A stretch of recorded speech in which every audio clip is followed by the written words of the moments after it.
And this is Christ of the Ozarks. This amazing piece of artwork is in Eureka Springs, Arkansas, and was designed by Emmett Sullivan and completed in 1966. Christ of the Ozarks was the first attraction of the Great Passion religious theme park.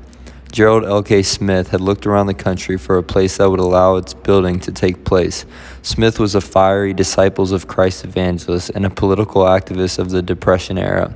He was very passionate about wealth distribution, a close friend to Huey Long, and he ran for president 3 times. His political views can be controversial to the statue's typically Republican audience, but it was his passion for the Christian religion that led him to patronize Emmett Sullivan to construct this massive statue of Jesus. After deciding on its location, he found a sculptor with experience and a good reputation, Emmett Sullivan. Sullivan helped sculpt Mount Rushmore and created Dinosaur Park in Rapid City, South Dakota. Smith thought Sullivan did a fantastic job with the statue, declaring it to be more beautiful than Michelangelo's Jesus. Standing at 67 feet tall on Magnetic Mountain, which has an altitude of 1,500 feet, this 2 million pound statue faces west to overlook and bless the town of Eureka Springs. With its 15-foot tall face, 65-foot wingspan, and 7-foot long hands, this is the 3rd largest statue of Jesus in the world. Not an ounce of the statue was poured. The entire masterpiece was built by hand. The 67-foot sculpture has its arms outstretched to show off its enormous wingspan. Some critics refer to it as our milk carton with arms because of its oddly shaped torso.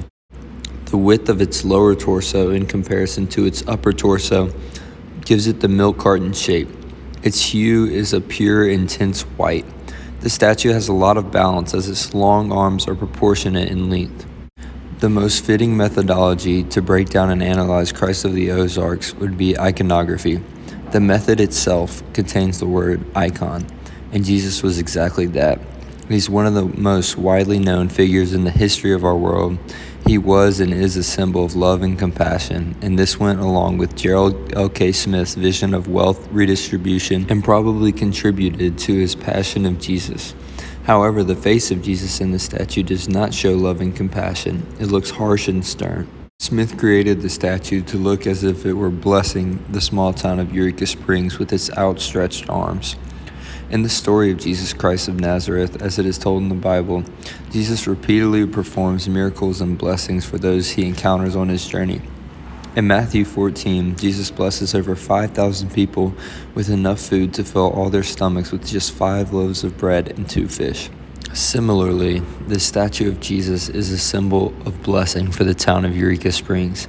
Not only was it a symbol, but it actually did bless Eureka Springs financially as it turned an economically depressed city back to life as a tourist destination during the 1960s. The Christ of the Ozarks was heavily influenced by the early classical style of ancient Greece.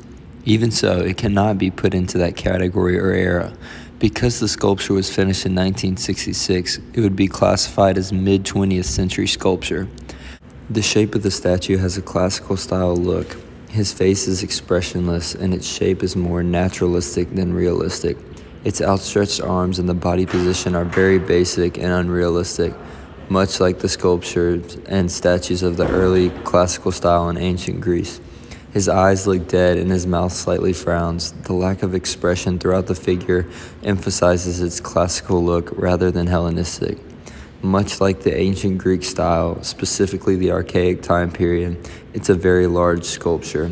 The larger statues of the archaic time period are very similar to the Christ of the Ozarks. One reason I chose this piece of artwork is because it blows my mind that there is such a massive statue in northwest Arkansas.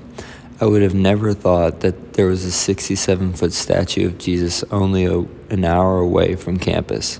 I remember my first time visiting Arkansas. We stopped by Eureka Springs because of its tourist attractions and stumbled upon this enormous, beautiful sculpture on top of a mountain. It absolutely blew my mind.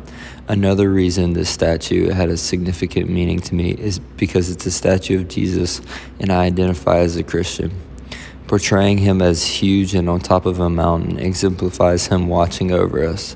That is the main reason I was so fascinated and interested in Christ of the Ozarks.